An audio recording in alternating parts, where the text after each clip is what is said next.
nimaga yurtboshimiz oldiga qo'ygan islohotlarini va oldiga qo'ygan maqsadlarini xalqimiz ichida noto'g'ri talqin qilinishiga, umuman deylik, noto'g'ri siyosat yuritilishiga sababchi bo'lishimiz kerak. Nimaga? Nima haqqimiz bor bizni?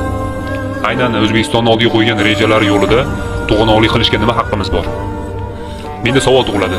Jinoyatlar soni kundan kunga oshib borayotganligi va mana shunday jinoyatlarni oshib borishida asosiy omil bo'layotgan turli g'arazli buyurtmalarni ko'payayotganligi va mana shunday keraksiz buyurtmalar tufayli xalqimiz ongida, xalqimiz tasavvurida hukumatga nisbatan nafratni qo'zg'atayotgan bir ayrim kuchlar bor va mana shu kuchlar bilib olsinki, hozirgi jarayonlarda dushmanlik qilayotgan sizlar, xalq emas.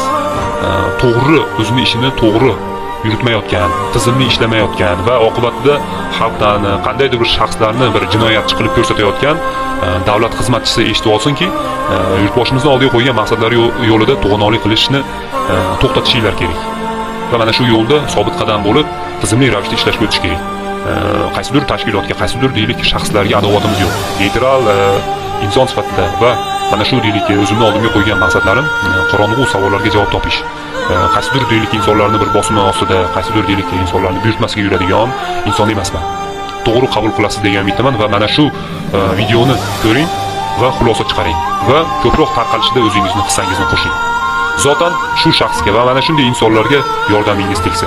15 kun oldin shu bozorda yig'ishtirmoqchi bo'lgan va shu bozorda istifoda qilamaganman. Pul yig'adigan nazoratchisi bo'ladi, bozorda o'tiradigan nazoratchisi bo'ladi va hammasiga yo'l ochib beringlar, savdo qilolmayapsiz deb tushirganman hech marta ham. Asosiy yo'llar hammasi bek odam kiramaydi. Kiramadi, Instagramga qo'ydim, kechgacha baqirdim, chaqirdim, ko'rdim, yo'qoldim. Mana hozir nazoratchilar ham nazoratni ochishib bunaqa tashlashayapti. Patent to'layman, zibor to'layman har kuni. 1 yildan beri, 3 yildan beri zibor to'lamayotganlar ham bor. Ularni o'g'li bor, tanish bilishi bor, hokimiyatda tanishib bo'lsa, xohlasin yo'lni o'tkazishga chiqib qolmoqlar, xohlasin chekkaga zamoat, mana shu 60 ming dollarga qonuniy sotmayman, qonuniy pullashga, bepul narsani pullashga, prezidentga murojaat qilib chiqaman, yurtimiz. Hozir hech kimning yo'llarga kun yo'q, dokumenti borlarga kun yo'q. Dokumenti bu bozorda nazoratchilari qaynasi ham bozorda, qaynatasi ham bozorda. 3-4 xodimi ham o'rtaga chiqadimi, chekkaga chiqadimi? Farg'onani kim qaraydi? Iltimos yordam beringlar.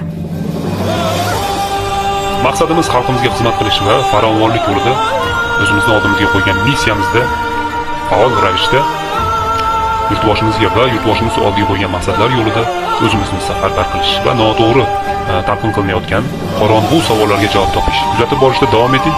Burchim TV doimo xizmatingizda. Rahmat barchaga.